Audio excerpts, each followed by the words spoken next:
Merci beaucoup Hervé, merci beaucoup au CERA de nous accueillir ici. On est vraiment très heureux d'être là.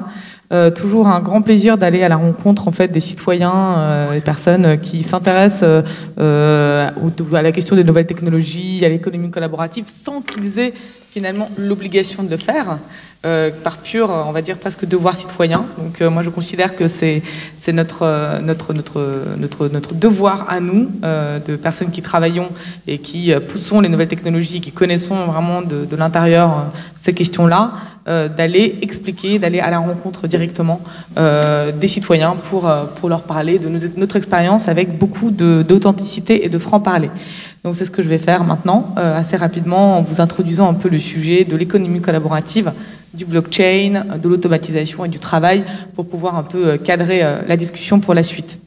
Donc déjà, parler peut-être vous présenter WeShare. Donc Arthur et moi, nous sommes cofondateurs de WeShare, qui est un think tank et surtout une communauté, puisque en 2012, on comptait encore seulement 5 ou 6 jeunes diplômés qui venaient tous de claquer la porte de leur boîte pour monter une communauté un peu alternative, et qu'aujourd'hui, on compte près de 3000 membres dans le monde, répartis dans plus de 15 villes aujourd'hui, notamment des villes aussi importantes que Berlin, Paris, énormément aussi en Espagne, à Barcelone, à Londres, mais aussi en Amérique latine. Donc les activités en fait de WeShare sont relativement différenciées, puisque comme on fait tous plusieurs choses en même temps, on est écrivain, on travaille pour des boîtes. WeShare aussi, c'est une espèce de collectivité, de collectif hyper actif qui fait plusieurs choses. Donc on organise des WeShare Fest. On travaille aussi sur ce qu'on appelle la production de connaissances, c'est-à-dire soit de la recherche, soit de la publication d'articles, soit d'études, dont par exemple une qui est en cours sur la question de la gouvernance distribuée. On accompagne aussi les grands groupes et d'autres startups parfois aussi dans les questions d'économie collaborative. Notre grand partenaire que Hervé connaît bien, c'est la Maïf. Donc un acteur extrêmement engagé dans le mutualisme depuis très longtemps et qui aujourd'hui joue un rôle très important dans l'économie collaborative avec leur fonds Social Club de la Maïf, qui investit dans les startups de l'économie collaborative qui ont un impact positif. S'intéresse aussi également beaucoup à la blockchain. Donc voilà, ce sont un peu les activités de WeShare. Nous avons publié un livre qui s'appelle Société collaborative, la fin des hiérarchies, qui résume en 100 pages tous les enjeux. On a essayé de synthétiser tous les enjeux, notre expérience avec l'économie collaborative depuis 3 ans, que je vais essayer de vous retracer en quelques mots maintenant. Donc, comme je vous dis, quand on commençait WeShare il y a 3 ans, l'économie collaborative, c'était encore un terme extrêmement peu connu. J'imagine que vous n'en avez pas entendu parler en 2011-2012, mais peut-être plus récemment. À l'époque, en fait, on parlait surtout de ce qu'on appelle l'économie du partage ou la consommation collaborative, qui est vraiment la partie immergée de l'iceberg, qui est l'économie collaborative. Donc en gros, pour résumer, c'est les Airbnb, c'est les Uber, toutes les grandes plateformes de consommation aujourd'hui qui comptent des millions d'utilisateurs dans le monde. Nous, ce qu'on observait en fait, c'est que l'économie de la consommation collaborative, c'était pas seulement un secteur ou un phénomène économique de mode. On pensait que l'économie collaborative, c'était une structuration différente, non seulement de nos rapports économiques, mais également de nos rapports sociaux. Et donc, ce qu'on voulait faire, c'est dégager une sorte de paradigme commun, parce qu'on est français, on aime bien trouver des paradigmes partout, pour comprendre qu'est-ce qui est en train d'arriver finalement à notre société. Et ce que nous avons compris, c'est qu'il y a quelque chose qui est en train de se jouer, c'est la distribution des rapports qui étaient avant structurés de façon hiérarchique. Je vous donne un exemple. Une entreprise on va dire une entreprise traditionnelle au XXe siècle de la seconde révolution industrielle, est structurée de façon extrêmement hiérarchique et en silo. Il y a une direction marketing, il y a une direction finance, il y a un boss, un N-2, un N-3, un N-N. Donc c'est une petite pyramide bien organisée qu'on pourrait appeler un peu une bureaucratie plus ou moins efficace. Eh bien, avec l'avènement de nouvelles technologies, on n'est plus obligé d'avoir une autorité centrale qui devrait décider à la fois de nos fonctions et du processus. C'est bien d'ailleurs le cœur du blockchain. Je pense que Claire va vous en parler de façon beaucoup plus détaillée. On peut se coordonner de façon beaucoup plus décentralisée. Donc on revient à des modèles qui peuvent remplacer davantage sur de l'autogestion, de l'organisation horizontale, qu'à des pyramides très verrouillées. Et c'était vraiment ça qu'on a identifié comme étant le cœur de l'économie collaborative. Évidemment, en dehors de la consommation collaborative, on a remarqué ces mêmes paradigmes, ces mêmes évolutions dans d'autres secteurs. On en a repéré grosso modo 5. Donc la première, je vous en ai parlé, c'est la consommation collaborative. C'est tout ce qui touche à notre façon de consommer. Encore une fois, là, les modèles ne sont pas forcément ceux que vous connaissez avec Uber ou Airbnb. Ils peuvent être beaucoup plus collaboratifs et coopératifs. Je vais vous en parler tout à l'heure. Le deuxième grand secteur, c'est la production distribuée. C'est quoi la production distribuée? C'est un peu un gros mot, mais en gros, vous voyez les imprimantes 3D. Vous voyez un peu ce que c'est une imprimante 3D. C'est un peu, l'imprimante 3D, c'est un peu l'objet fétichiste qui permet de symboliser le fait que chacun pourra produire en fait ses objets au sein de Fab Labs et non au sein de grosses usines, des manufactures extrêmement automatisées. Et c'est pareil. Donc Arthur est en train de rire parce qu'il y a beaucoup de choses probablement à déjà remettre en question, mais je préfère vous poser les... la version il y a 4 ans. Voilà. Je préfère vous poser les bases pour que vous compreniez bien d'où on vient et après lancer la discussion là-dessus. Ensuite, il y a la finance participative, qui est un secteur qui est en croissance extrêmement rapide, de pratiquement 100% par an. Je crois qu'on vient de dépasser les 12 milliards de levées de fonds qui ont été faites via le crowdfunding. Enfin, le dernier secteur, qui est en fait la base de tout, c'est la question de la circulation libre des savoirs. En fait, c'est bien ça que permet Internet. Au lieu d'avoir une information extrêmement centralisée, hiérarchisée, qui serait diffusée par des autorités presque morales, mais en tout cas des autorités auxquelles on fait confiance, la distribution de la circulation d'informations fait que chacun d'entre nous peut être à la fois le créateur et le dépositaire d'un savoir commun. Voilà, donc ça c'était un peu la version d'il y a 4 ans. On était extrêmement optimiste sur l'économie collaborative. On se disait super, ça va complètement changer et bouleverser la manière dont le business est fait, dont nos sociétés sont organisées. On va passer dans l'ère de ce qu'on appelle donc l'empowerment, l'encapacitation, où les citoyens, les producteurs vont avoir enfin leur pouvoir. Et on va enfin peut-être aller vers une société beaucoup plus juste, parce qu'il y a une chose sur laquelle on s'accordait il y a 4 ans et sur laquelle on s'accorde toujours aujourd'hui, c'est que la société dans laquelle on vit aujourd'hui, les structures, qu'elles soient économiques ou politiques, sont en train d'aggraver les inégalités.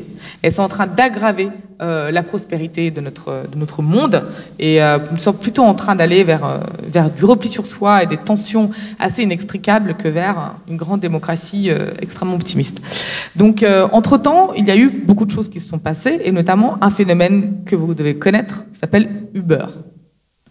Donc, en été dernier, le monde a découvert le mot de plateforme et d'ubérisation, avec les affrontements extrêmement violents qui ont saisi Paris entre les taxis d'un côté, les chauffeurs Uber de l'autre, et bien sûr les forces de l'ordre. Donc, la question de l'économie collaborative, qu'on essayait de présenter depuis longtemps comme de façon beaucoup plus nuancée, a été complètement mise de côté par ce phénomène, l'ubérisation, que tout le monde a commencé à utiliser à tort et à travers.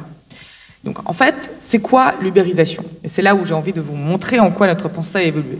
Finalement, notre classification à l'origine, production, consommation, financement, on s'est rendu compte qu'elle était un peu artificielle, qu'il y a quelque chose d'autre, de beaucoup plus fondamental, qui était en train de se jouer dans les transformations qu'on observait. C'est celle des rapports de travail et des rapports de production. Au fond, qu'est-ce qu'est Uber? Alors oui, c'est une plateforme, c'est une start-up qui n'est plus maintenant une start-up parce qu'elle est valorisée à 70 milliards, qui a réussi à conquérir avec une très grande vitesse beaucoup de marchés dans le monde entier. Mais finalement, Uber, c'est bien autre chose. C'est qu'ils sont capables d'opérer sans posséder aucune voiture et sans avoir à passer des contrats de travail avec les personnes qui créent la richesse sur leur plateforme. Qu'il s'agisse du chauffeur Uber d'un côté, qui est en fait un prestataire de service, dans une relation presque commerciale, et de l'autre côté, avec l'utilisateur. En fait, c'est ça qui est en train de se jouer. Avant, une entreprise classique, elle fonctionnait sur le modèle très clair du salariat. Il y a le salaire, il y a les actionnaires, donc en gros le capital. Capital, travail. Là, nous rentrons dans des modèles complètement différents. Nous n'avons plus des salariés, mais des prestataires de services, avec tout ce qui va avec, c'est-à-dire des contrats beaucoup plus légers, une absence de protection sociale et une responsabilité de l'employeur, qui est la plateforme, en fait, beaucoup plus négligeable. La deuxième chose, c'est qu'il n'y a plus vraiment de capital, puisque Uber, aujourd'hui, n'a plus besoin d'acheter des voitures pour opérer un réseau de VTC. Tout ce qu'il leur reste de faire, c'est de permettre à leurs employés de faire un emprunt pour acheter leur voiture, ou alors de la louer eux-mêmes auprès d'un tiers. Donc là, on est dans un modèle complètement différent. Et ce modèle complètement différent pose énormément de questions. Mais c'est là où le fond, c'est pas la finance, la consommation, etc. Le fond, c'est que le pilier de notre organisation économique est remplacé par justement la plateforme. Et le pilier de notre organisation aussi sociale, identitaire et symbolique, puisque finalement au XXe siècle, la façon de s'intégrer dans la société, de devenir entre guillemets un homme et une femme, de finalement trouver sa place, de construire sa carrière, c'est le travail salarié. Et aujourd'hui, ce pilier-là, il est massivement remis en cause. Alors, il est massivement remis en cause, je veux préciser quand même ça, parce que il faut faire très attention et prendre les choses avec beaucoup de nuances. Aujourd'hui encore, 61% du total de la population qui travaille en quelque sorte, ce sont des salariés classiques. Donc on ne peut pas vraiment dire qu'on est dans un cadre de disparition totale du salariat comme certains le font. En revanche, si on s'interroge donc déjà sur les nouveaux modèles comme je vous l'ai présenté, mais également sur le dynamique, on se rend compte que le salariat ne se porte pas aussi bien que ça. Aujourd'hui, par exemple, 90% des emplois salariés qui sont créés le sont soit via des CDD, soit via de l'intérim. Donc ce sont des contrats qui n'ont rien à voir avec le CDI à vie extrêmement protégé, qui donne droit à du chômage, qui donne droit à une protection sociale et finalement à une très grande sécurité, en échange d'une chose qu'on donne, c'est la subordination de notre relation de travail. En gros, la société nous dit, bon, vous signez un CDI, vous devrez obéir aux ordres qu'on vous donne, en échange, ce qu'on vous fournit, c'est la certitude que demain, vous n'allez pas crever de faim, quoi. En gros, vous allez toujours être supporté soit par l'entreprise, soit, si jamais il y a un licenciement ou le modèle économique est en train de vaciller, vous serez pris en charge par l'État. C'est un deal, c'est le deal du contrat social dans lequel nous avons vécu pendant, en gros, toute la deuxième moitié du XXe siècle. C'est ça qui a fondé l'idée de l'État-providence. C'est ça qui a fondé la croissance qu'on a connue pendant les 30 glorieuses. Eh bien ça n'existe plus. Alors, en tout cas, c'est remis massivement en cause. La deuxième vraiment grande évolution qu'il faut bien comprendre, c'est que ce ne sont pas seulement des modèles, on va dire, économiques qui remettent en cause le salariat. C'est aussi quelque chose de beaucoup plus profond qui s'appelle l'automatisation et la robotisation. Un grand nombre d'emplois de classe moyenne sont aujourd'hui automatisés. Et ce n'est pas ce qu'on croit, ce n'est pas seulement l'ouvrier qui est dans son usine, devant sa machine, ce n'est pas seulement lui qui disparaît. C'est aussi des métiers comme les notaires. Alors, blockchain et notaire, c'est probablement le premier marché attaqué. Ce sont les avocats, avec la capacité de faire une recherche extrêmement rapide de données qui avant devaient être faites à la main. C'est également les banquiers et les finances. Vous avez peut-être entendu parler du trading haute fréquence. Sachez que 50% des opérations aujourd'hui qui sont effectuées sur la bourse de New York le sont via des algorithmes. Donc ce sont pas du tout des emplois qu'on considère comme ingrats au sens le plus direct du terme. Ce sont des emplois qui nous occupent, vous, moi, n'importe qui. Et ils sont en train de disparaître. Inversement, en fait, les emplois qui sont aujourd'hui massivement créés sont de deux natures. La première nature, c'est des emplois extrêmement qualifiés. Donc, en gros, pour prendre un exemple, c'est votre codeur informatique, quoi. C'est l'ingénieur, la personne qui sait programmer les machines, qui sait travailler avec le robot. Ce sont des métiers, on va dire, très créatifs. Mais le truc, c'est que vous n'avez pas besoin d'avoir 1000 informaticiens pour faire une ligne de code. Vous en avez besoin souvent d'un ou deux. D'ailleurs, dans les startups, la plupart du temps, il y a un CTO qui s'occupe de développer pendant très longtemps la startup sans qu'il y ait besoin de recruter massivement des informaticiens. Et surtout, ce sont encore des professions extrêmement qualifiées. La deuxième pan de profession aujourd'hui et de l'emploi qui est massivement créé, ce sont ce qu'on appelle, et là attention, on va voir la connexion avec Uber, les emplois à la demande. En gros, pour être tout à fait clair, ce sont des emplois de service. C'est votre chauffeur Uber. C'est la personne qui va venir nettoyer votre appartement après que vous aurez préalablement réservé 2 heures de son temps directement sur Internet. C'est la personne qui va vous faire vos courses. C'est la personne qui va faire la queue pour vous. C'est la personne qui va venir cuisiner pour vous.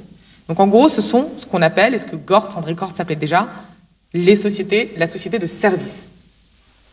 C'est pas parce qu'elles opèrent via des plateformes et que vous allez faire votre réservation en ligne plutôt que via un téléphone que ce travail lui-même en soi est dématérialisé. C'est toujours un travail physique et c'est un travail qui est difficile. Je pense que peut-être que je ne sais pas si vous avez ça au Sable d'Olonne ou pas, mais à Paris, vous voyez énormément de jeunes garçons et de jeunes filles en vélo, en train de pédaler avec un sac à dos. En général, ils se ressemblent tous. Hein, c'est des gros sacs hermétiques. Ils sont en fait en train de transporter la nourriture, enfin des repas qui ont été commandés en ligne via des plateformes de ce qu'on appelle assez à tort la food tech, puisqu'il n'y a pas grand-chose de technologique là-dedans, à part le vélo qui est opéré en général par des gens comme vous et moi.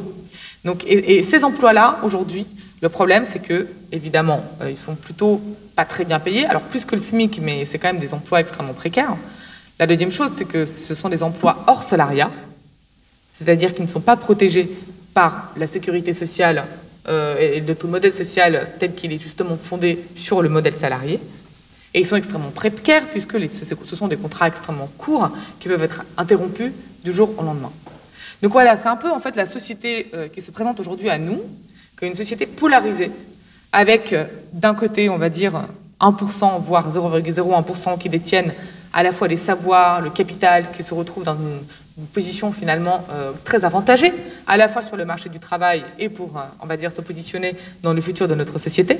Et de l'autre côté, des corps de plus en plus remplis de personnes qui n'ont pas les moyens technologiques, qui n'ont pas les moyens capitalistiques et qui ne sont même plus la possibilité de gagner de leur vie et d'être protégés en vendant finalement sur le marché du travail leur force, leur main-d'œuvre. Donc c'est un type de nouveau prolétariat qui est en train d'être créé.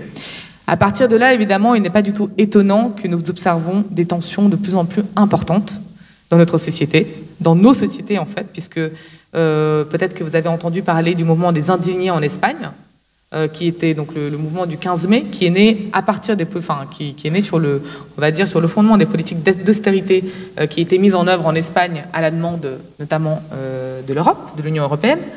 Vous avez probablement entendu parler de Nuit debout, qui est née des manifestations contre la loi travail, donc la loi El Khomri, qui elle est passée complètement à côté des enjeux en fait que je viens de vous présenter. Polarisation de l'emploi, nouvelle forme de travail, sécurité sociale, et qui s'est concentrée sur le seul volet purement juridique, donc presque technocratique, de la question du travail, sans s'interroger sur c'est quoi l'organisation du travail pour le XXIe siècle. Et évidemment, de façon beaucoup plus récente, le Brexit, qui a été, bon, beaucoup le disent, qui a été essentiellement, on va dire, comment dire, monté en flèche, notamment par les partis un peu europhobes en Grande-Bretagne, et qui a été le fait de personnes qui voient dans l'Union européenne et dans cette politique néolibérale un danger pour leur modèle social. Et donc ces tensions sont en train de se multiplier dans toutes les sociétés, surtout que nos dirigeants, et ça je vais un peu conclure là-dessus avant d'ouvrir la conversation, n'ont toujours pas compris que les recettes qui sont appliquées depuis 40 ans, depuis les années 70, qui sont austérité, compétitivité, flexibilité, elles passent complètement à côté des vrais enjeux de notre époque, qui est ceux de la protection sociale, de la redéfinition de nos solidarités, de l'organisation du travail à la fois au niveau de l'État et au niveau des organisations, et bien sûr la question qui, en fait, celle qui a été à l'origine de Boucher, comment effectivement redonner le pouvoir économique et le pouvoir politique aux citoyens. Et c'est là-dessus que j'aimerais ouvrir un peu la conversation sur comment les nouveaux modèles dont on va parler, le blockchain, quels sont les exemples qui existent, qui en fait nous redonnent un peu espoir à un niveau beaucoup plus humble. On n'est plus aujourd'hui, on va sauver le monde du jour au lendemain. Je pense que personne aujourd'hui n'ose se positionner de ce point de vue-là. Parce que déjà, ça serait un peu de l'escroquerie, pour être tout à fait honnête. On n'a pas la solution, et la technologie n'est pas la solution. Mais on essaie quand même de trouver des modèles à petite échelle, ou à moins petite échelle, pour finalement redonner corps à cet objectif qui est le nôtre, hein, qui est de changer la société et d'aller vers une société plus juste et plus équitable. Donc je vais commencer par donner la parole à Claire, et te demander quelque chose, c'est de nous expliquer ce qu'est le blockchain, parce qu'on en parle énormément. Je crois qu'aujourd'hui, si tu n'as pas prononcé le mot blockchain avant 30 ans, tu as raté ta vie. Donc, mais personne ne comprend vraiment ce que c'est et ce que ça peut. Donc, est-ce que tu peux nous expliquer, mais comme si on était des gamins qui ne comprenons rien, et je me sens parfois comme ça face au blockchain, qu'est-ce que c'est ce foutu blockchain? Ok. Alors, je vais essayer, parce qu'effectivement, c'est un sujet qui est compliqué à expliquer rapidement, mais je vais quand même essayer de faire simple.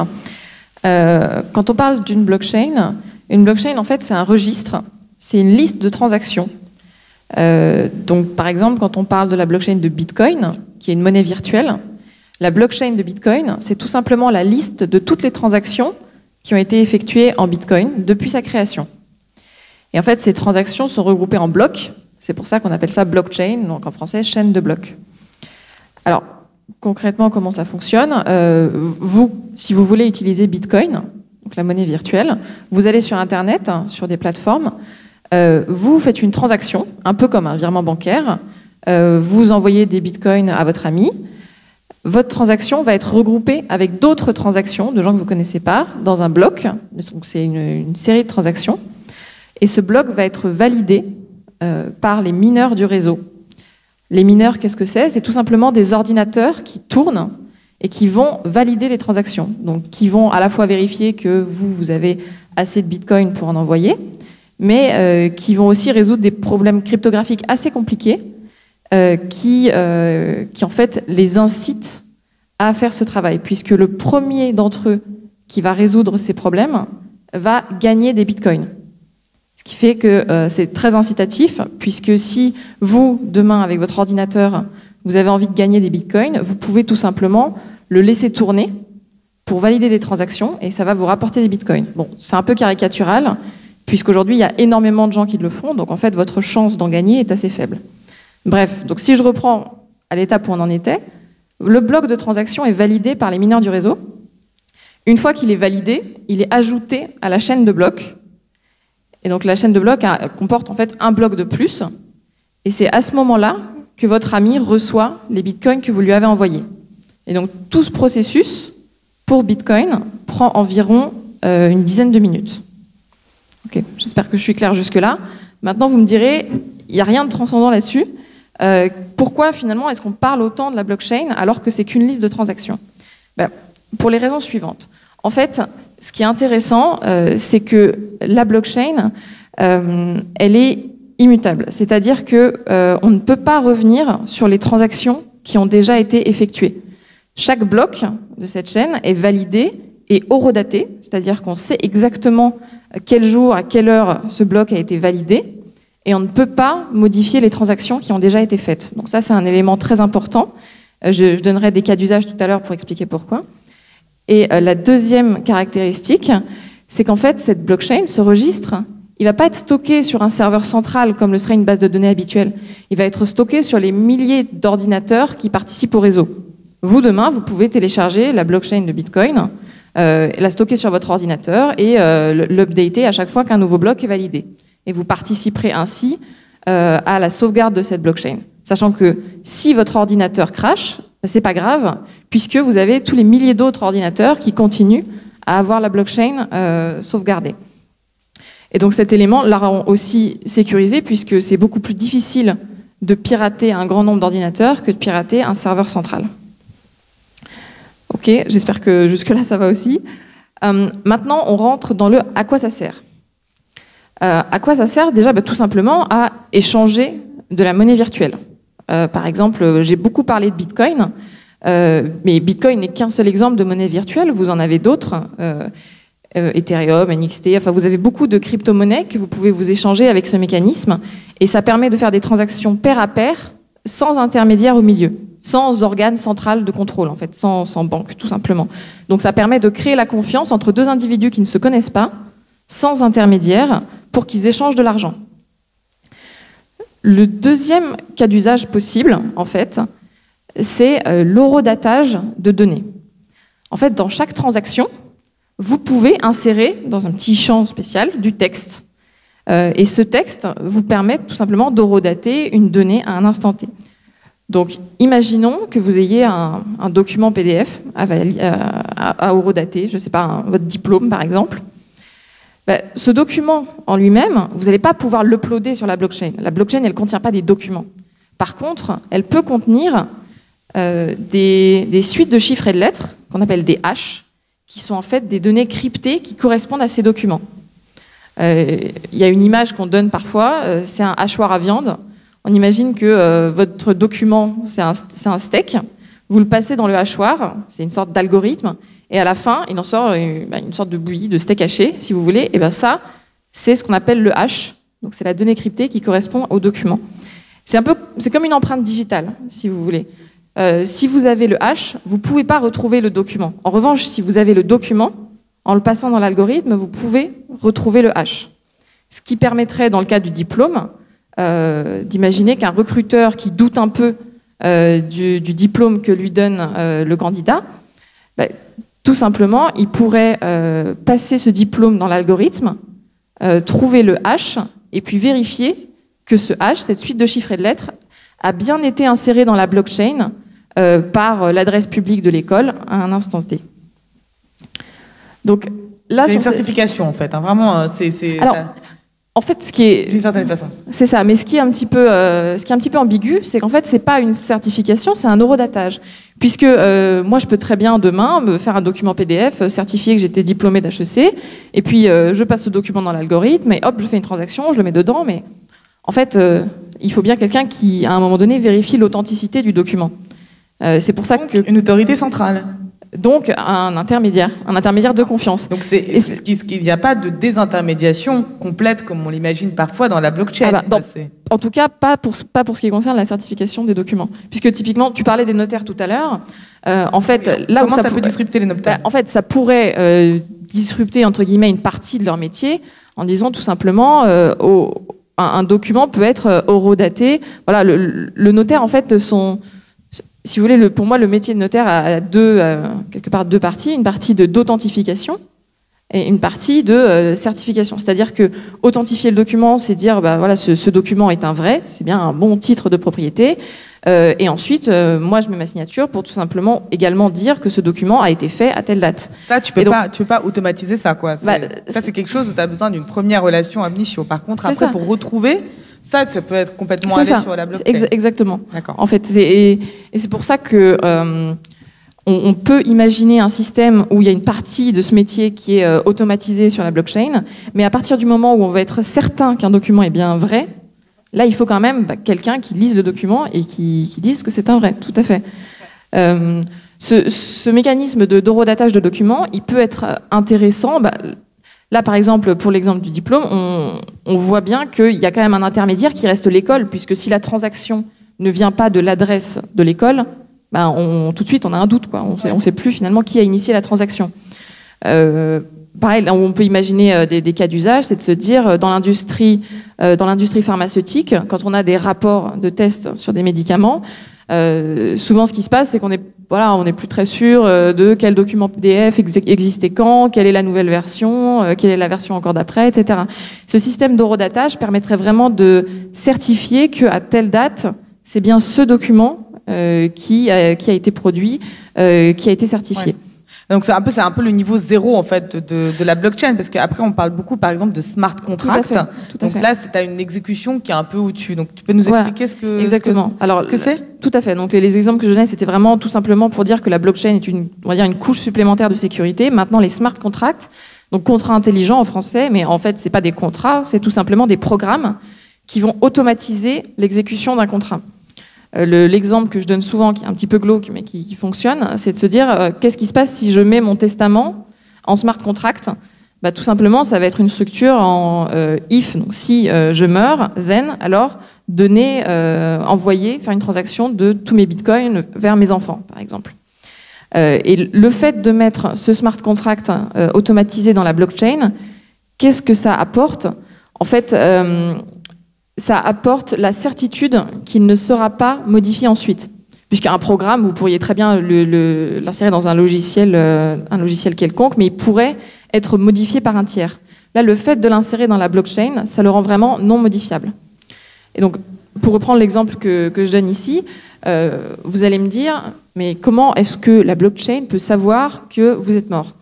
En fait, vous avez des logiciels qu'on appelle des oracles, qui, eux, vont aller puiser les données dans des bases de données extérieures. Ça peut être, dans mon exemple, le registre des personnes décédées, mais ça peut être la base de données de retard des vols, par exemple, si on imagine une assurance voyage automatisée. Et donc, une fois que l'oracle a ces données, il les injecte, on va dire, sous forme de transaction dans la blockchain, et ça va pouvoir déclencher l'exécution du smart contract et donc envoyer des bitcoins. Alors moi, tu vois, je me fais l'avocat du diable, mais quand tu vois le temps que les avocats passent pour interpréter le droit, les contrats, tout est finalement très flexible hein, par rapport à la règle de droit. Comment est-ce que un logiciel qui est pas con, mais qui est un peu carré, qui interprète les choses qui sont telles qu'elles sont écrites, en fait, il exécute quelque chose, pourrait en fait prendre la place de quelque chose qui semble encore aujourd'hui en grande partie dépendre de la capacité de jugement et d'interprétation de l'homme. C'est toute la question, surtout qu'aujourd'hui, en fait, la technologie blockchain n'est pas vraiment mature.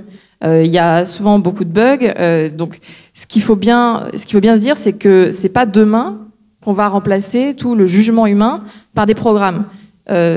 Si ça doit se faire, et je pense pas que ça se fera complètement, ça se fera petit à petit, et puis ça se fera avec vraiment beaucoup de précautions. Puisque il y aura des thèses. Bon, je ne sais pas si vous avez entendu parler de The DAO, qui est un projet en fait de fonds d'investissement participatif qui fonctionne en smart contract, donc complètement automatisé, sans entreprise derrière, où vous mettez de l'argent et ensuite les gens votent pour décider sur quel projet investir. Et tout ça est complètement automatisé avec des programmes. Vous n'avez pas d'entreprise derrière.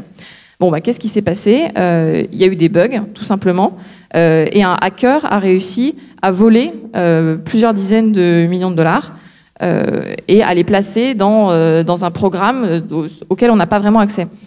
Donc, ce qu'on voit bien aujourd'hui, c'est que même s'il y a des essais, même s'il y a des tests pour utiliser cette blockchain avec des cas d'usage extrêmement intéressants, on n'est pas encore prêt, tant du sens sur le plan technologique qu'en fait sur le plan humain, parce que c'est quand même un enjeu de société assez fort. Alors, avant de passer à des exemples, parce que moi j'adorerais avoir des exemples super précis de ce qui marche aujourd'hui ou non, j'aimerais juste peut-être demander à l'intellectuel philosophe de la bande. Donc Arthur, on parle beaucoup de décentralisation, de la gouvernance, du pouvoir finalement avec la blockchain, qui est une de ces modalités-là. Comment est-ce que toi tu vois ces évolutions aujourd'hui? Comment tu les perçois, notamment à la fois dans le cadre de la technique et dans le cadre de l'organisation au sens structurel du terme, quoi. Vaste problème. Non, mais j'aime bien ce que dit Claire, puisqu'on voit, enfin, c'est un peu ce que disait Hervé tout à l'heure, on est au pic de la hype sur la question de la blockchain, et on commence à voir pas mal de gourous qui se pointent en racontant que ça va remplacer, que la démocratie va émerger tout armée de la blockchain, que tout va bien se passer. Oui, quand même, il faut rappeler peut-être là que, en fait, la blockchain, certains disent, bon, demain, on n'aura plus besoin d'État. En fait, le premier article que j'ai lu sur le sujet, c'était il y a peut-être 2 ans et demi, s'appelait, le titre, c'était un titre anglais, mais en gros, c'était l'anarchie digitale qui vient. Et ça vous expliquait en gros un truc un peu dystopique. Et là, effectivement, on revient un peu sur Terre en voyant que c'est super intéressant en termes technologiques, mais qu'effectivement, ça substitue avant tout, à court terme, à des actes notariés et des validations de transactions, ce qui a un vrai intérêt, pour moi, en fait, on revient à un truc de base. Moi, j'aime bien toujours revenir à Ronald Coase, qui est un économiste qui a eu le prix Nobel, enfin, il n'y a pas de prix Nobel d'économie, mais le prix de la Banque de Suède en mémoire d'Alfred Nobel en 91, qui nous explique en fait pourquoi il y a des organisations, pourquoi il y a des entreprises. Et il l'explique en fait par le concept de coût de transaction. Donc, en gros, la taille de votre entreprise, c'est la résultante d'un équilibre que vous cherchez entre les coûts d'organisation, donc ce qu'on peut appeler les coûts de transaction internes, et les coûts de transaction externes. Parce que ça coûte cher, les transactions. Si on prend l'exemple que tu prenais tout à l'heure sur le monde du travail, à une époque, il y a eu un moment où finalement le contrat de travail, on le conceptualisait pas comme ça, et on pensait que c'était un contrat commercial comme un autre, et où les employeurs se pointaient le matin et cherchaient des travailleurs journaliers. Il y a encore des secteurs où ça peut arriver. Mais il y a eu un moment où, étant donné les coûts de transaction, recruter quelqu'un, ça coûte cher. Ça prend du temps, on peut se tromper, ça mobilise pas mal de ressources, le recrutement. Et donc, au bout d'un moment, finalement, on considère que ces coûts de transaction sont trop élevés, et donc il vaut mieux contracter avec quelqu'un dans le temps, lui garantir un revenu, une certaine forme de sécurité, en échange de sa subordination. Ça, d'une certaine façon, on voit qu'à travers le numérique et que le blockchain est un petit peu le nouvel avatar de ce phénomène de ce temps long, c'est la baisse en fait continue des coûts de transaction externes, qui permettent effectivement de repenser les périmètres des organisations et de voir ce qui va se passer. Après, moi, donc je pense qu'il faut faire vraiment le tri sur ce qu'on entend sur la question de la blockchain, de même que voilà, il faut faire le tri sur la question de l'économie collaborative. Le concept d'uberisation est un concept qui m'a profondément gonflé parce qu'on avait l'impression qu'une espèce de grande vague allait tout plateformiser et que Uber était une espèce de cause et non pas un symptôme d'un phénomène plus profond. Il faut faire attention, à mon avis, avec ces interprétations un peu simplificatrices, avec cette tendance à vouloir créer des paradigmes. En fait, aujourd'hui, je pense qu'il y a un type comme Jeremy Rifkin, que vous connaissez peut-être, qui parle de troisième révolution industrielle et compagnie, qui vous dessine en gros on nous a déjà joué le coup de la fin de l'histoire. Vous savez, la fin de l'histoire, on a eu Hegel, on a eu Marx, on a eu Fukuyama qui nous expliquait que l'histoire était finie au début des années 90, et là maintenant voilà, vous avez des Rifkin qui arrivent et qui vous expliquent à nouveau qu'on va aboutir à un nouvel équilibre. Je pense qu'il faut quand même qu'on arrive à se libérer de cette tendance à vouloir faire systématiquement, à vouloir créer des paradigmes là où effectivement les tendances, les tensions, les signaux justement sont faibles, et que ça va sans doute pas se passer comme ça. Vous regardez un film de science-fiction des années 80, le monde ressemble pas à ce comme quoi on se le représentait. Donc je pense qu'il faut faire très très attention quand on fait de la prospective. Sur la question de la blockchain, moi j'ai toujours quelque chose qui me préoccupe un petit peu. Je trouve qu'en fait en tout cas, je pense plus à Bitcoin qu'à la blockchain, puisqu'effectivement, je pense qu'on en parlera après. Ça, j'aurai des questions à te poser là-dessus. Mine de rien, j'ai du mal à sortir des applications aujourd'hui vraiment ambitieuses et qui ont marché. On a l'impression que Bitcoin est pour le moment c'est pas un hasard si on se retrouve très rapidement à parler de Bitcoin quand on parle de la blockchain. Alors après, c'est hyper récent. Moi, c'est vrai que du coup, vu que je baigne un peu dedans, j'en ai entendu parler il y a 2 ans et demi, et que du coup, je peux avoir une vision un peu déformée des choses. Mais par contre, j'ai toujours l'impression que Bitcoin est vraiment un enfant de la crise financière de 2008 et que c'est pas une technologie neutre. Les technologies sont jamais neutres, en fait. Et moi, du coup, il y a toujours quelque chose qui me préoccupe un peu là-dedans. C'est que, alors c'est à moitié une boutade, c'est pas un mauvais signe. En gros, il faut avoir un peu de criminalité dans un pays. Vous savez, quand vous regardez un pays, si vous voulez un truc où il n'y a pas de fraude fiscale, où il n'y a pas de criminalité, ça s'appelle la Corée du Nord. C'est pas forcément l'endroit où vous avez envie de vivre. Il est sain, en fait, d'avoir généralement dans un pays un certain nombre, un petit peu d'économie au noir. Disons que c'est le prix à payer pour la liberté. Et j'ai l'impression que toute l'idéologie qui a donné un peu naissance au Bitcoin tourne autour d'une idée de contrôle, d'incorruptibilité, d'inviolabilité qui parfois peut me faire un peu flipper. Quand on la sort encore une fois du cadre, disons que moi, quand on me dit ça va permettre de valider des transactions, si ça peut me permettre de payer moins cher, de pas avoir à payer 30 000 € à un notaire pour mettre un tampon sur une feuille, ça me va très bien. Par contre, quand on rentre dans des discours un peu plus messianiques, en expliquant qu'on arrive dans une espèce de transformation globale de la société. Du coup, là, cette capacité de contrôle, cette capacité, justement, cette impossibilité de cacher les trucs, parfois, il faut pouvoir frauder sur ses diplômes. C'est peut-être bien, je sais pas. Mais en gros, j'ai parfois un peu peur quand on sort la blockchain de son cadre immédiat, la finance, l'assurance, les contrats, tout ce qui relève de la vie contractuelle, et tout n'est pas contractuel dans nos vies, Dieu merci. J'ai parfois un peu peur, effectivement, de cette dimension très... Alors juste, vraiment, il faut droit de réponse, mais je veux juste traduire ce que tu fais traduire ce que tu dis de façon en fait un peu plus, on va dire, claire. Je pense que c'était pas clair. La question que la technologie n'est pas forcément, la technologie n'est pas neutre. Je veux dire, c'est complètement faux de dire que la technologie est neutre. Est-ce que le blockchain véhicule, comme n'importe quelle technologie, c'est une certaine intentionnalité, une représentation du monde en fait, une représentation du monde, et que cette représentation du monde qu'Arthur essayait de démontrer, c'est une représentation du monde qui est uniquement fondée sur le contrat, les obligations mutuelles, le contrôle permanent, l'exactitude des exécutions en quelque sorte. Alors que une autre représentation du monde, qui est aussi pas mal française, pourrait être l'institution, le vivre ensemble, des valeurs qui sont intangibles. Pas seulement, je pense. Ouais. C'était un bon exemple. Tu parlais du droit tout à l'heure. Effectivement, le droit est quelque chose qui s'interprète. Ouais. Il y a beaucoup de choses en fait dans le monde qui s'interprètent. Il y a des choses qui sont pas claires, il y a des choses qui sont ambiguës, et j'ai parfois l'impression effectivement qu'on a, que tout n'est pas computable. Je sais pas, mais comment tu vois ça, toi, déjà, pour corriger, effectivement, pour compléter ce que j'ai quand même dit tout à l'heure, j'ai beaucoup parlé de Bitcoin parce qu'effectivement, Bitcoin est la première blockchain qui a été créée. Bitcoin a été créé en 2008, effectivement en réaction aussi à la crise financière, pour pouvoir faire des transactions sans banque. Donc, Bitcoin, en fait, n'a jamais été conçu pour certifier des diplômes, certifier des titres de propriété, faire des smart contracts. Tout ça, c'est des choses qu'on essaye de greffer dessus parce qu'effectivement, on se rend compte que c'est possible. Mais en fait, déjà, vous avez d'autres blockchains qui ont des ambitions qui vont au-delà du monétaire. Vous avez peut-être entendu parler d'Ethereum.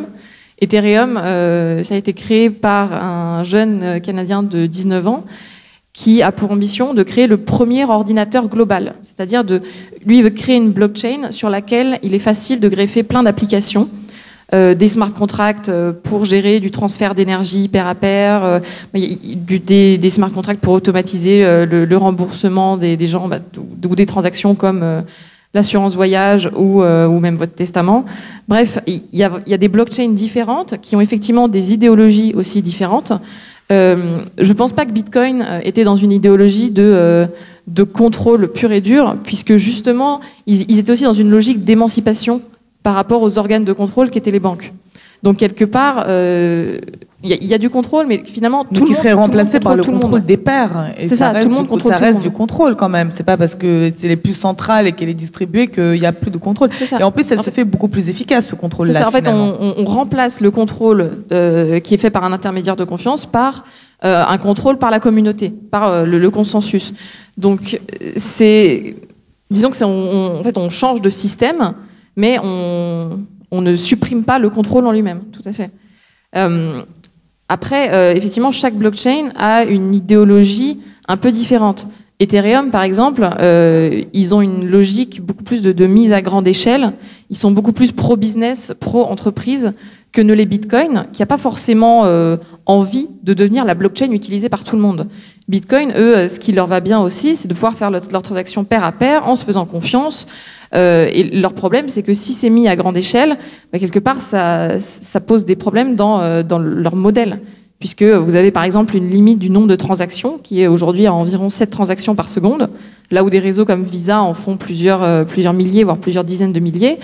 Et se pose la question aujourd'hui de est-ce qu'on veut augmenter ce nombre de transactions par seconde pour finalement devenir une blockchain utilisée par tout le monde et pouvoir avoir de nouvelles applications, ou est-ce qu'on veut rester la blockchain purement monétaire avec une communauté peut-être un peu plus réduite? Comment la fraude est possible sur la blockchain? Est-ce qu'elle est possible? Comment elle est possible? Alors, ça dépend ce que tu appelles fraude, en fait. La falsification, justement, qu'est-ce qu'on appelle la fraude sur la blockchain et comment est-ce qu'on peut aller justement contre le fonctionnement automatisé et essayer de le hacker en quelque sorte? Pour moi, la seule vraie fraude, alors effectivement, tu as la fraude où moi je mets sur la blockchain le code d'un faux diplôme. Enfin, ça, on fraude pas la blockchain, en fait, on fraude juste la loi de manière normale. Mais bref, on fraude de manière tout à fait classique, quoi. Donc on va pouvoir frauder encore. Aujourd'hui, on peut encore frauder de cette manière-là. Après, pour frauder la technologie elle-même, la seule fraude là que j'envisage, ce serait de se dire que les personnes qui valident les transactions les valident alors qu'ils ne devraient pas. Mais pour ça, en fait, il faut que 51% du réseau soit quelque part, soit de mèche, en fait. Ce qui implique que, j'ai parlé tout à l'heure de mineurs qui valident les transactions. Il faudrait que, par exemple, un mineur ou un groupe de mineurs possède plus de 51% de la puissance de calcul et décide de valider une fausse transaction. Mais ce qui a été tenté par les Chinois à une époque sur le Bitcoin, il y avait une ambition à un moment de prendre... afin d'investir massivement dans des data centers, puisque le coût du minage en fait, augmente au fur et à mesure. Comme le coût de l'énergie est faible en Chine, en fait, vous avez des fermes entières d'ordinateurs qui tournent. Mais aujourd'hui, d'ailleurs, on dit que pour émettre un bitcoin, c'est pas rentable en termes énergétiques, tellement c'est devenu... Non, effectivement, c'est pas du tout rentable. Donc c'est pour ça qu'il y a aussi d'autres systèmes qui sont envisagés pour valider les transactions, pour résoudre ce problème d'énergie consommée par bitcoin validé. Mais après, en fait, ce qui est intéressant aussi, c'est que personne n'a intérêt à prendre plus de 51% du contrôle sur le réseau, puisque ce qui s'est passé avec les Chinois, c'est qu'il y a eu une prise de contrôle à un moment donné de plus de 51% de la puissance de calcul, mais ça a envoyé vraiment un mauvais signal à tout le réseau, puisque d'un coup, tout le monde s'est dit « Ah, mais en fait, c'est plus sécurisé, c'est plus décentralisé ». Et du coup, le cours du Bitcoin a chuté. Et qu'est-ce qui s'est passé? Le groupe de mineurs a automatiquement réduit, a débranché des ordinateurs et a réduit sa puissance de calcul pour qu'elle n'atteigne que 45 ou 48% du réseau, ce qui a pu faire remonter un petit peu le cours. Donc en fait, c'est techniquement possible, mais il y a des incitations qui font qu'on n'a pas intérêt à le faire. Est-ce que, Arthur, tu peux élargir sur les questions de notamment gouvernance et prise de décision? Comment est-ce que la blockchain peut nous aider ou nous nuire là-dedans? Non, mais en fait, je pense que justement... Quelle question ça pose? Mais ça en pose, en fait, je pense que... Et c'est intéressant parce qu'en fait, quand on commençait à parler de la blockchain il y a quelques années, c'était des profils très tech, les gens qui étaient là-dedans. Et donc, leur parler de l'élément humain là-dedans, ils avaient un peu de mal à capter. Enfin, tu vois ce que tu viens de dire, finalement, c'est pas... Les types rêvaient de construire une espèce de technologie incorruptible sans se dire qu'il y avait un moment où il fallait mettre des gens dedans. Et les gens, c'est corruptible. Il y a cette idée, effectivement, en fait, on supprimait complètement l'idée qu'il y avait des relations de pouvoir. Justement, j'aime pas trop le mot de décentralisation, parce que je trouve qu'il est connoté administrativement. Moi, ça me fait penser aux lois de fer. Je trouve ça très chiant comme mot, décentralisation. Pour moi, ce qui se joue, effectivement, c'est une meilleure répartition du pouvoir. C'est un changement dans les relations de domination. Et je pense pas que les relations de domination qui peuvent exister entre des personnes, de pouvoir économique et compagnie, dépendent juste d'une infrastructure de stockage de l'information, même des modes de transaction, même si ça peut aider. Mais du coup, ce que ça pose, effectivement, et c'est intéressant qu'on en soit à ce stade-là, justement. Il y a à la fois, on est en haut de la hype du blockchain, mais en même temps, il y a des gens, justement, qui n'ont pas ces profils tech, qui commencent à se poser des questions sur ce sujet-là. Comme Blockchain France, il y a Primavera de Filippi qui a une réflexion plutôt juridique sur le sujet, par exemple. Et ça, il faut l'avoir parce que on s'en fout de la technologie en elle-même tant qu'on n'a pas pensé son interaction avec l'humain. Donc, effectivement, comment on fait pour faire rentrer les gens là-dedans et comment on s'approprie cette technologie-là? Donc, je ne sais pas comment ça va se faire. Par contre, j'ai l'impression... Enfin, quelle était ta question déjà? En fait, ma question, c'est qu'est-ce que ça exprime, justement, ce rapport à ces technologies sur les tendances profondes de notre société et sur la volonté, enfin, sur ce qui se passe aujourd'hui, qui est en fait aussi autant non technologique que technologique. Parce que la fétichisation du blockchain, qu'est-ce que ça dit? Ce que ça dit de nous, je pense qu'effectivement, on est quand même dans une phase de défiance assez profonde vis-à-vis des institutions, vis-à-vis des logiques de pouvoir. Et on est, effectivement, c'est pas un hasard si Bitcoin est né dans le sillage de la crise de 2008, c'est la perte de confiance massive dans l'institution qui était la banque. Et pourtant, la banque, son boulot, c'est un petit peu d'avoir une image, d'être capable de renvoyer de la confiance, de susciter de la confiance chez l'utilisateur. C'est pas un hasard si cette technologie-là a commencé à faire son boom là-dedans. Toute l'idéologie liée à l'économie collaborative est aussi apparue dans cet univers assez méfiant vis-à-vis des élites économiques, politiques, et je pense qu'on en est toujours là. Les mouvements sociaux qu'on a vus exploser à droite à gauche, en France, en Espagne, ailleurs, le montrent aussi. Et pour moi, blockchain participe un petit peu de cette tendance-là, de ce grand mouvement de défiance. Est-ce que l'idée qui est derrière, que le pouvoir de la masse soit plus juste que le pouvoir central, comment est-ce que tu vois cette question-là? C'est intéressant parce que justement, on parlait des formes de contrôle. Et justement, aujourd'hui, on a plutôt tendance à se dire c'est pas top d'avoir un type dans un bureau qui a le pouvoir de décider si oui ou non. A priori, on se dit c'est pas mal de virer les intermédiaires. Je trouve que parfois le risque, justement, c'est que plus personne ne soit responsable de rien. C'est-à-dire que le contrôle hiérarchique est une modalité d'exercice du contrôle, mais n'est pas la seule modalité du contrôle. Donc je pense que c'est important de rentrer de commencer à avoir cette réflexion un peu philosophique. Par exemple, moi, je pense que ça peut être intéressant de relire Hannah Arendt à la lecture relire la lecture, ça se ferait un petit peu beaucoup, mais effectivement de reprendre Hannah Arendt et de voir ce qu'elle pourrait nous dire de ces technologies-là. Le contrôle, vous savez, les plateformes de consommation collaborative vous disent toujours qu'elles suscitent de la confiance entre des gens qui se connaissent pas. C'est en partie vrai. En vrai, c'est pas de la confiance. Faire confiance à quelqu'un, c'est un truc actif, c'est un sentiment, c'est quelque chose ça dépend de la relation qu'on a avec une personne. Donc, quand vous voulez faire en sorte que deux personnes qui se connaissent pas passent les clés de leur appartement, que quelqu'un passe les clés de son appartement à un inconnu, vous n'allez pas tout d'un coup en faire des potes. Ils vont pas se faire une confiance active. Vous allez générer une espèce de simulacre de confiance, qui passe par de la notation réciproque, de l'identification, de la validation d'identité, qui est en fait une forme de contrôle social. Et ces formes de contrôle social, elles sont pas forcément moins violentes que les formes de contrôle hiérarchiques. En gros, le fait de noter 3 étoiles, 2 étoiles, 4 étoiles, c'est potentiellement super violent. Ça crée potentiellement des situations de subordination. Aujourd'hui, un chauffeur Uber n'est pas juridiquement subordonné à la plateforme, mais via le système de notation et la possibilité de la plateforme de le désactiver purement et simplement s'il est mal noté, on se retrouve de facto dans des situations de subordination. Donc voilà, le contrôle peut être, enfin, je vais pas faire un point Godwin, mais Hannah Arendt vous explique que le contrôle dans les États totalitaires n'était pas un contrôle hiérarchique, mais qu'elle compare ça à la structure de l'oignon. Le régime nazi, c'était un truc où chaque couche contrôlait les couches autour de lui.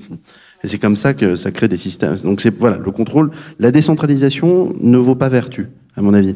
Et sur ce que ça nous dit, par exemple, l'histoire de The DAO, tu vois, ça m'a intéressé, puisque là encore, on voit qu'on a des gens qui ont plutôt des profils tech qui s'intéressent à ça et qui se disent on va faire un truc en smart contract et qui sera automatisé. On se dit super. Sauf que il n'est pas certain que la bonne décision d'investissement, d'une certaine façon, on a des modes d'investissement. On a les marchés cotés où c'est plus ou moins la foule qui décide. Alors vous avez les cours, les actions et compagnie. Après, on va pas parler de l'efficience des marchés financiers, mais en gros, vous avez les marchés cotés, vous avez les non cotés, où l'idée, c'est qu'au contraire, quand vous investissez dans une start-up, c'est que vous connaissez le truc, vous allez pouvoir prendre une part substantielle, une participation substantielle, peser dans le développement, les prises de décision. En gros, vous prenez un peu le contrôle du truc. Et c'est parce que vous avez du flair, justement, c'est l'inverse de la logique de marché traditionnel. Donc l'idée, par exemple, que c'est appliquer cette logique de la majorité du 51% à l'investissement est potentiellement un truc un peu bizarre. Il n'y a rien qui nous dit que c'est comme ça que les bonnes décisions d'investissement sont prises, surtout sur des activités risquées qui sont plutôt de type start-up. Les marchés cotés aussi sont très très bons pour se planter. Enfin, on a des phénomènes de bulles et compagnie. Donc il n'est pas dit du tout que la masse, en tout cas, et c'est là où on s'interroge pas sur, en fait, ce qui est intéressant pour moi dans The DAO, c'est pas tant justement le fait que ça marche en smart contract, c'est pas la techno, c'est effectivement le fait de penser qu'on peut démocratiquement, on se dit que c'est bien, démocratiquement investir. Je suis pas sûr que ce soit forcément la bonne décision d'investissement. Et perso, moi, si je me retrouve à avoir mis de l'argent dans un truc et que 51% des gens disent on investit là-dedans et que je trouve que c'est tout pourri, je vais essayer de sortir par tous les moyens. Ouais. Qu'est-ce qu'elles attendent, les organisations avec qui vous travaillez, de la blockchain? Qu'est-ce qu'elles y trouvent? Qu'est-ce qu'elles craignent? Et quelles sont, en fait, toi, ton expérience sur ce qui marche pas, ce qui va se développer et ce qui va s'éteindre? Alors, pour répondre du coup rapidement à Arthur, je suis effectivement d'accord avec toi sur le fait que la masse n'a pas toujours raison, notamment sur les activités qui demandent une certaine compétence, typiquement investir dans une start-up. Je pense toutefois que les gens qui ont investi aussi dans The DAO avaient envie, d'une part, de tenter le coup, parce que c'était quand même un projet blockchain incroyable et que c'était la plus grande levée de fonds en crowdfunding de l'histoire. Donc il y avait cette envie-là d'en faire partie. Et après, c'est aussi des gens qui se font confiance et qui font confiance quelque part à leur choix d'investissement, tout simplement, et qui se disent, voilà, il y a des personnes comme moi en face qui viennent proposer un projet de start-up. Moi, je peux choisir d'y croire ou pas, plutôt que de confier mon argent à un fonds d'investissement qui en fait ce qu'il veut. Donc voilà, c'était cette idée-là. Tout à fait, tout à fait. Après, du coup, sur les attentes des organisations, aujourd'hui, moi, ce que je vois, c'est que les entreprises avec qui on travaille, déjà, elles voient un énorme phénomène de hype leur arriver dessus. Elles comprennent pas exactement ce que c'est. Donc, il y a une première logique qui est tout simplement de comprendre de quoi il s'agit pour le jour où ça arrive, être prêt et savoir comment l'utiliser, comment l'appréhender. Ensuite, effectivement, il y a tout simplement une logique de réduction de coûts. De rapidité, quand on voit que la blockchain peut automatiser des process, par exemple, ça c'est hyper intéressant pour les entreprises, même si c'est pas très sexy, ça leur permet d'aller plus vite et de garantir une meilleure traçabilité de leurs produits, tout simplement. Vous avez des startups qui permettent d'authentifier des produits, imaginons des sacs à main en crocodile, vous avez beaucoup de contrefaçons, et en se disant que vous avez un numéro de série qui est sur chaque sac à main et qui est enregistré dans la blockchain, tout simplement, ça permet d'être sûr que tel sac à main est bien le vôtre, est bien celui de votre entreprise.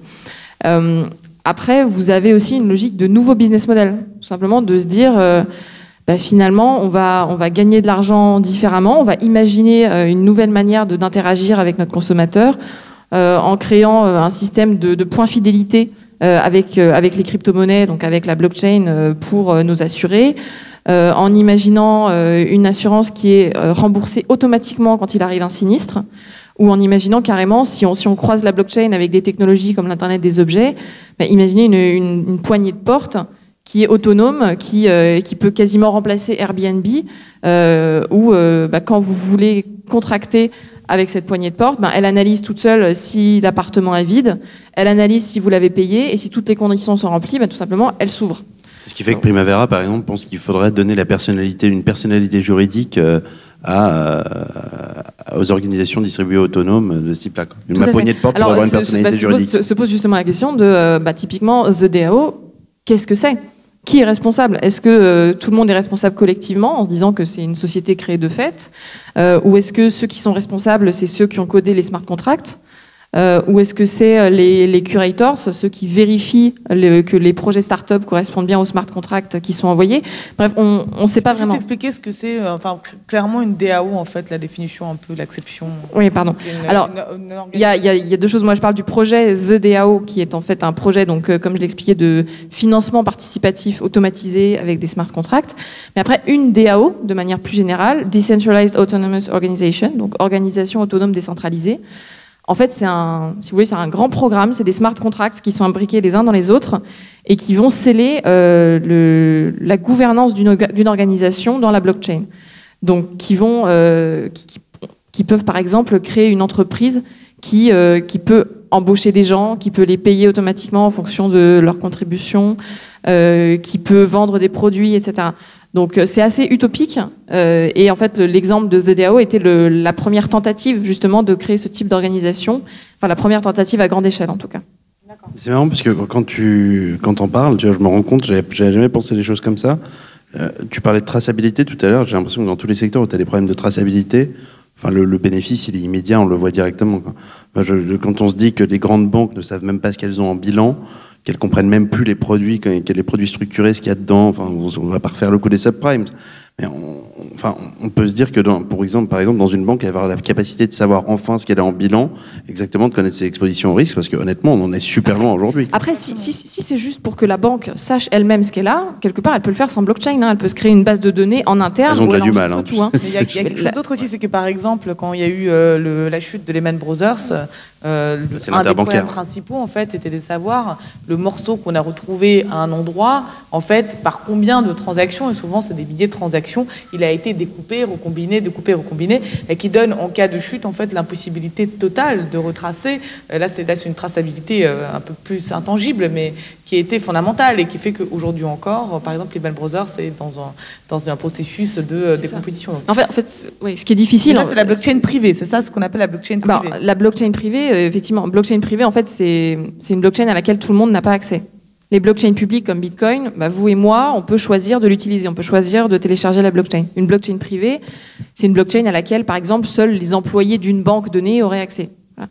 Mais effectivement, ce qui est difficile, en fait, c'est la traçabilité des transactions ou des produits qui seraient partagés par plusieurs acteurs. En fait, c'est ça qui est compliqué. Si c'est quelque chose qui est juste en interne, finalement, il n'y a pas énormément d'intérêt non plus à utiliser une blockchain. Et là où c'est intéressant, parfois je donne cet exemple-là, vous avez une entreprise qui a créé un registre de diamants sur blockchain avec des numéros de série qui correspondent aux caractéristiques du diamant qui sont enregistrés sur la blockchain. En fait, quelle utilité? C'est tout simplement pour résoudre un problème politique en se disant les entreprises d'assurance, si on doit attendre qu'elles trouvent un accord pour créer une base de données commune de diamants, ça va être un enfer.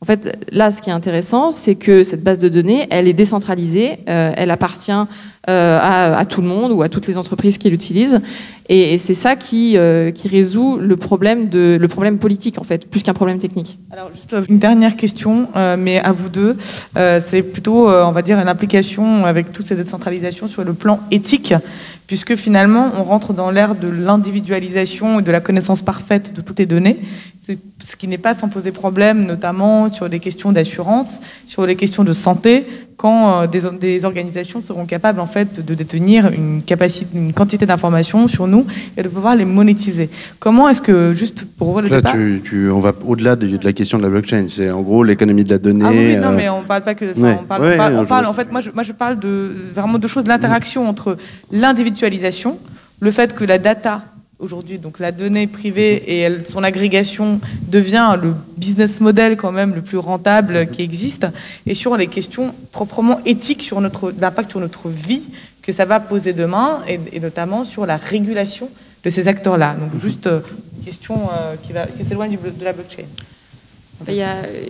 Il y a plusieurs choses. Niveau régulation, déjà, les régulations sont vraiment différentes selon les pays. En France, tu as la CNIL, par exemple, qui essaye de réguler ce genre de choses. Donc, en France, on va dire que c'est quand même plutôt bien encadré, même si, effectivement, vous n'avez absolument pas connaissance de quelles sont vos données qui sont monétisées. En fait, quand vous laissez des emails dans des newsletters, après, vous ne savez pas trop qui envoie cette base de données à qui. Et pour moi, le vrai enjeu là-dessus, c'est la réappropriation par les individus de leurs données. Alors là-dessus, je fais un peu de prospective et j'ai pas trop d'idées de comment faire ça, mais la vraie question, c'est, imaginons que vous avez vos données de santé. Vos données de santé aujourd'hui, moi je sais pas où elles sont, mes données de santé en fait. Hein. Mais quelque part, mes radios, elles doivent être stockées chez des hébergeurs de données agréés, mais j'ai absolument aucune idée de comment ça se passe. Je ne sais pas qui y a accès et je ne sais pas comment donner l'accès à ces données à quelqu'un. Si je veux aujourd'hui, je sais pas, envoyer mes données à une industrie pharmaceutique pour qu'elle puisse les étudier et puis améliorer ses médicaments, je sais pas faire. Même si ça peut ne pas être anonyme. Et donc pour moi, l'enjeu ici, ça serait de créer un modèle de société où chacun peut être maître de ses données et les communiquer à qui il veut de façon anonyme ou non. D'accord. Donc monétiser, non? Ça peut, si. Ça peut être ça doit relever d'un choix. Du coup, le choix de l'individu, quoi. Ouais, ok. Et toi, Arthur? Moi, je trouve que, en fait, ça fait quelque chose. Enfin, j'ai l'impression, en fait, moi, d'avoir un double, d'avoir un fantôme numérique, un truc, une espèce d'être. C'est un gros tas de données de localisation, données de consommation, de ce que je lis, ce que j'achète et compagnie. Et le problème, en fait, c'est qu'est-ce qu'on en fait effectivement? Alors déjà aujourd'hui, c'est vrai que j'ai pas le choix. Ça relève pas de ma décision. On me demande pas si je veux, pour la forme, mais généralement, en fait, c'est opt-in, opt-out. Je peux pas vraiment gérer de façon intelligente mes données personnelles. Ouais, c'est ce que maintenant vous avez le bandeau, vous acceptez les cookies là, sur tous les sites. Bref, ça a pas grand intérêt. Donc il y a effectivement cet enjeu de reprise en main des données. Après, la question, ce sera vu qu'on en génère des tonnes et personnellement, comment on apprendra à gérer ça? Moi personnellement, je suis déjà dans une phase d'indigestion, de notification, d'une indigestion numérique. J'ai l'impression d'être complètement soumis en permanence. Je suis tombé sur un article assez marrant il y a pas longtemps sur l'homme le plus connecté du monde qui a complètement pété un câble en fait. C'est-à-dire qu'il a voulu rentrer à fond dans la tendance quantified self, donc vous savez la quantification de soi, le fait de monitorer chacun de ses faits, de ses gestes, d'automatiser certaines procédures et compagnie. Et le type a fini par se dissoudre parce qu'il s'est rendu compte qu'effectivement, quand on essayait de réduire son individualité à une espèce de suite de data, on finissait par s'émietter personnellement. Et donc je trouve qu'on est tous un petit peu aujourd'hui, mine de rien, c'est quand même un phénomène relativement récent, le fait qu'on soit tous, vous regardez les gens dans la rue, tous avec leur smartphone et compagnie, le fait qu'on soit en permanence connecté, un phénomène récent, et j'ai l'impression qu'on n'a pas encore, pour le moment, on est juste en train tous de devenir fous. On retombe sur la question de contrôle finalement, c'est que c'est pas parce que c'est une technologie que le contrôle est en diminué, bien au contraire. Non, ça peut créer d'autres moyens. Et le problème, c'est qu'aujourd'hui, effectivement, ce double numérique, il me sert pas à grand chose d'autre qu'à me faire balancer des pubs pour du PQ ou des DVD sur Amazon. Enfin, en gros, on rêvait de voitures volantes et on a eu 140 caractères. En fait, franchement, on peut mieux faire. On peut mieux faire avec ces technologies-là. On peut mieux faire. On peut attendre plus du blockchain. On peut attendre plus du numérique. Mais j'ai l'impression que à terme, ça relève un petit peu d'un choix politique. Et le truc, c'est que ces questions-là ne sont quasiment pas rentrées sur le champ politique. Peut-être la gouvernance algorithmique, vous avez des gens comme Cardon qui en parlent de façon très, très intelligente, mais grosso modo, c'est absolument pas monté là-haut. Donc, ce sont des sujets éminemment politiques qui déterminent notre quotidien, qui déterminent effectivement certaines de nos rapports, d'une certaine façon, qui posent des questions par rapport, mais très intimes, sur la question de la liberté. Ou même de l'individuation. Quand je vois un gamin, parfois, vous regardez comment interagissent les gamins avec les technologies, c'est hyper intéressant. J'en ai vu un l'autre jour qui parlait pas encore, il avait aucun problème à maîtriser un iPad. Donc ça veut dire qu'il va être soumis à des stimuli très différents, à être soumis à de la pub, soumis à des contenus, enfermé dans certains types de contenus potentiellement. Bref, c'est urgent qu'on politise ce sujet-là, que ça rentre, effectivement, que ça devienne un élément de débat, parce que pour le moment, ça reste encore trop cantonné à un cercle d'experts.